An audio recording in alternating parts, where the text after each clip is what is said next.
This is a demonstration of how to get the best clarity and flavor with your Presto stainless steel coffee maker by using a wraparound coffee ground filter.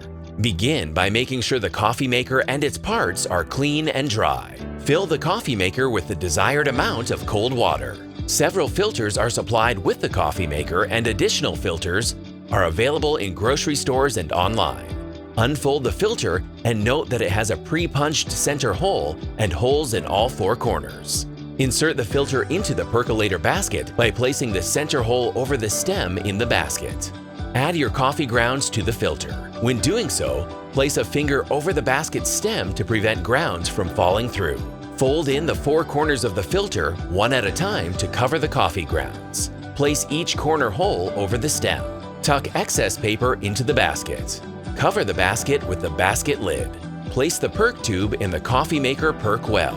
While holding the tube, place the filled basket onto the perk tube. Put on the coffee maker cover, plug in the unit, and the coffee will be brewed. After brewing, carefully remove the filter pouch and dispose of it, including the grounds. For more information, visit gopresto.com.